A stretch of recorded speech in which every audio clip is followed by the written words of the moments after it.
Presque 3 ans après la disparition soudaine de sa femme, il continue de faire parler de lui.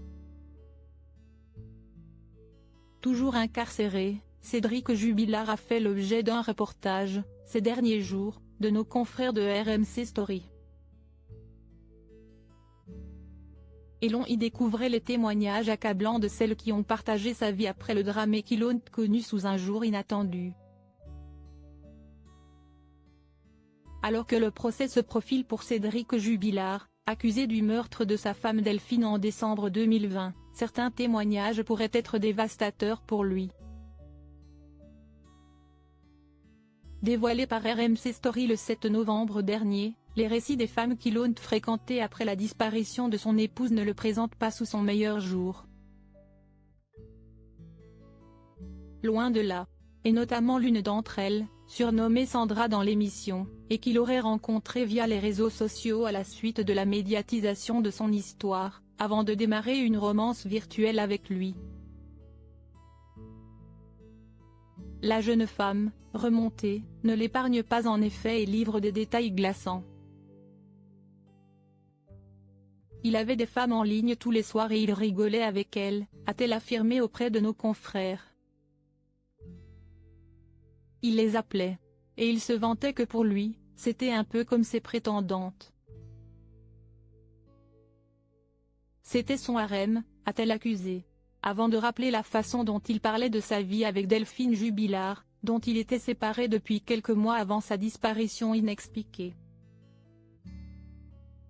Chez lui, c'était techno à fond, et rap US.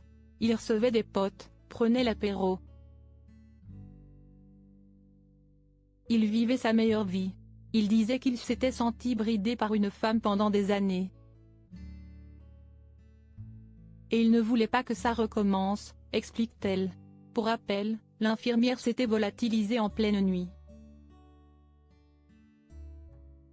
En signalant sa disparition le lendemain, Cédric Jubilard avait raconté qu'elle était sortie promener les chiens mais n'était pas rentrée. Une version mise à mal par les différentes lessives, notamment de draps, qui ont été faites pendant la nuit, et par les propos du fils du couple. Âgé de 6 ans au moment de la disparition de sa maman, celui-ci avait raconté avoir entendu une dispute entre ses parents, et avait orienté les policiers sur la piste du meurtre. Les policiers, et toute l'opinion publique, qui avait suivi cette affaire, très médiatique.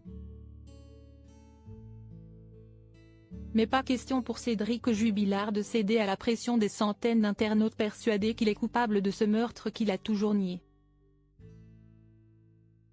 Il disait qu'il envoyait des gens sur les réseaux sociaux, en sous-marin, pour recueillir tous les propos à son encontre. Il disait que, comme ça, il allait pouvoir porter plainte pour diffamation. Que comme ça il finirait de payer sa maison. C'est en effet rappelé Sandra, qui avait été choquée par ce genre de propos. Pour lui, les gens qui parlaient étaient des jaloux. Je me suis demandé, jaloux de quoi? Tu viens de perdre ta femme, tu ne sais pas où elle est. Franchement, a-t-elle raconté dans le reportage. Pour rappel, Cédric Jubilard a également partagé sa vie avec une certaine Séverine, soupçonnée un temps de complicité de meurtre avant qu'elle ne soit entièrement blanchie. Celle-ci avait accusé son ancien amant de lui avoir avoué le meurtre de sa compagne.